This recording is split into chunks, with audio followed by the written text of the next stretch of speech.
ഇടപ്പള്ളി മണ്ണോത്തി ദേശീയപാതയിലെ ഗതാഗതക്കുരുക്കുമായി ബന്ധപ്പെട്ട ഹർജി ഹൈക്കോടതി ഇന്ന് വീണ്ടും പരിഗണിക്കും. തൃശൂർ ജില്ലാ കളക്ടറുടെ റിപ്പോർട്ടും ഹൈക്കോടതി പരിശോധിക്കും. ടോൾ പിരിവ് ഹൈക്കോടതി ഇന്ന് വരെ നിർത്തിവച്ചിരുന്നു.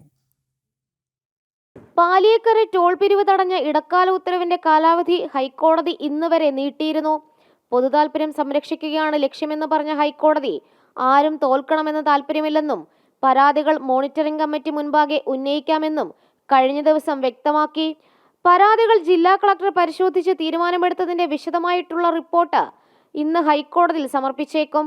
ഇടപ്പള്ളി മണ്ണൂത്തി ദേശീയപാതയിലെ ഗതാഗതക്കുരുക്ക് കാരണമാണ് പാലിയേക്കര ടോൾ പിരിവ് ഹൈക്കോടതി താൽക്കാലികമായി മരവിപ്പിച്ചത്. ദേശീയപാതയിലെ ഗതാഗത പ്രശ്നം ഭാഗികമായി പരിഹരിച്ചുവെന്ന് തൃശൂർ ജില്ലാ കളക്ടർ കഴിഞ്ഞ ദിവസം റിപ്പോർട്ട് നൽകിയിരുന്നു. പ്രശ്നങ്ങളുണ്ടായ 18 ഇടങ്ങൾ പരിശോധിച്ചു. 13 ഇടങ്ങളിലെ പ്രതിസന്ധി പരിഹരിച്ചുവെന്നുമാണ് റിപ്പോർട്ട്. ജനം, കൊച്ചി.